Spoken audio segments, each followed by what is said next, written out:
ਤੁਹਾਡੇ ਨਾਲ ਕੀ ਵਾਕਿਆ ਪੇਸ਼ ਆਇਆ ਮੋਬਾਈਲ ਵਾਲਾ? ਇਹ ਮੋਬਾਈਲ ਵਾਸਤੇ ਅਸੀਂ ਕਰਤਾਰਪੁਰ ਕੋਈ ਕੱਪੜਿਆਂ ਦਾ ਅਦਲ ਬਦਲ ਕੀਤਾ ਤੇ ਉੱਥੇ ਕਿਤੇ ਥੱਲੇ ਰਹਿ ਗਏ ਬੈਠੇ।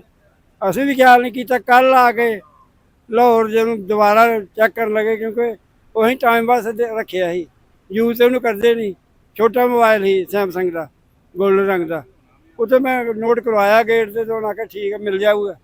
ਇੱਕ ਆ ਗਿਆ ਉਸੇ ਮੌਕੇ ਵੀ ਇਹ ਫੋਨ ਹੈ ਤੁਹਾਡਾ। ਮੈਂ ਕਿਹਾ ਨਹੀਂ ਇਹ ਸਾਡਾ ਨਹੀਂ। ਉਹ ਫਿਰ ਉਹ ਕਹਿਣ ਲੱਗੇ ਵੀ ਇਹ ਕੋਈ ਆ ਗਿਆ ਕੋਰ ਹਾਊਸ ਦਾ ਫੋਨ ਹੈ, ਸਾਡਾ ਨਹੀਂ। ਤੇ ਬੜਾ ਇੱਥੇ ਆ ਕੇ ਸਾਨੂੰ ਮਿਲ ਗਿਆ। ਅੱਛਾ, ਜਿਹੜਾ ਕਰਤਾਰਪੁਰ ਸਾਹਿਬ ਗਵਾਚਿਆ ਸੀ ਇੱਥੇ ਮਿਲ ਗਿਆ, ਇੱਥੇ ਮਿਲ ਗਿਆ ਵਾਗੇ ਆ ਕੇ? ਹਾਂ ਜੀ, ਵਾਗੇ ਮਿਲ ਗਿਆ। ਸਾਡੇ ਨਾਲ ਹੀ ਚੱਲਿਆ ਮੇਰੇ ਖਿਆਲ ਉਹ ਬੱਸ ਤੇ। ਵਾਹ ਜੀ ਵਾਹ, ਹਾਂ ਇਹ ਤੇ ਕਮਾਲ ਨਹੀਂ। ਕਮਾਲ ਕਮਾਲ ਜੀ। ਨਹੀਂ ਤੁਸੀਂ ਇਹ ਦਾ ਮਤਲਬ ਪਾਕਿਸਤਾਨੀਆਂ ਦੀ ਇਮਾਨਦਾਰੀ ਦਾ? ਨਹੀਂ ਮੈਂ ਪਾਕਿਸਤਾਨ ਦੀ ਮਾਰਦਾ ਨਹੀਂ, ਇਹਨਾਂ ਦੇ ਚਲੋ ਜੀਨਸ ਨਾ ਲੱਗਦਾ ਮੈਨੂੰ। ਕਹਿੰਦੇ ਡੀਐਨਏ ਚ ਹੈ, ਡੀਐਨਏ ਚ ਲੱਗਦੀ ਹੈ ਇਮਾਨਦਾਰੀ। ਪੜਾਇਆ ਗਿਆ ਅਸੀਂ ਰਿਟਾਇਰਡ ਮਾਸਟਰ। ਮੈਂ 2024 ਵਿੱਚ ਪਹਿਲੇ ਵੀ ਆਇਆ ਇੱਕ ਵਾਰੀ, ਮੇਰੀ ਮਿਸੇ ਵੀ ਨਾਲ ਸੀ, ਅੱਜ ਵੀ ਆਏ ਨੇ ਨਾਲ ਹੀ ਬੈਠੇ ਨੇ। ਪਿਛਲਾ ਟੂਰ ਵੀ ਸਾਡਾ ਬੜਾ ਅੱਛਾ ਰਿਹਾ, ਇਹ ਉਸ ਤੋਂ ਵੀ ਵਧੀਆ ਉਮਦਾ ਰਿਹਾ। ਬਸ ਬਹੁਤ ਅੱਛਾ ਟੂਰ ਰਿਹਾ, ਹਰ ਜਗ੍ਹਾ ਇੰਜੋਏ ਕੀਤਾ।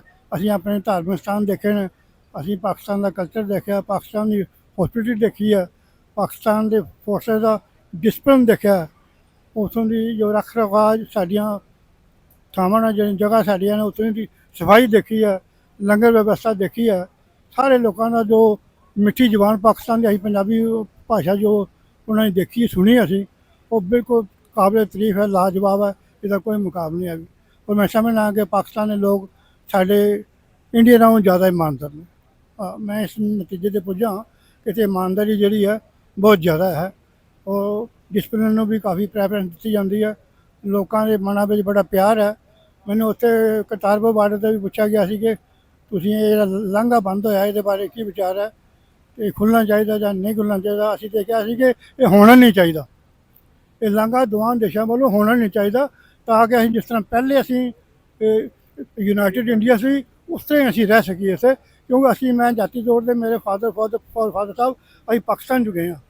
ਅੱਜ ਉਹ ਸਾਡਾ ਇਲਾਕਾ ਆਜ਼ਾਦ ਕਸ਼ਮੀਰ ਦੇ ਵਿੱਚ ਤੁਹਾਡੇ ਕੋਲ ਹੈ।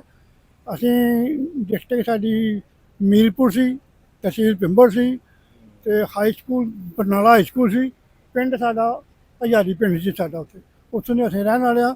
ਮੇਰੇ ਦਾਦਾ ਜੀ ਲੰਬੜਦਾਰ ਸੀ ਹਜ਼ਾਰੀ ਪਿੰਡ ਦੇ। ਸੋ ਬੜਾ ਆਪਸ 'ਚ ਪਿਆਰ ਸੀ ਹਿੰਦੂ ਮੁਸਲਮਾਨ ਸਰਦਾਰਾਂ ਦਾ, ਕੋਈ ਫਰਕ ਨਹੀਂ ਸਮਝ ਆਉਂਦਾ। ਇੱਕ ਦੂਜੇ ਦੇ ਵਿਆਹ ਸ਼ਾਦੀਆਂ, ਇੱਕ ਦੂਜੇ ਦੇ ਕੋਈ ਇਹੋ ਜਿਹੀ ਘਟਨਾ ਵਾਪਰ ਗਈ ਹੈ ਕੋਈ, ਤੇ ਉੱਥੇ ਬੜਾ ਮਿਲ ਵਰਤਨ, ਬੜਾ ਪਿਆਰ ਦੇਖਿਆ ਗਿਆ। ਬੜਾ ਚੰਗਾ ਲੱਗਿਆ। ਬਹੁਤ ਮਿਹਰਬਾਨੀ।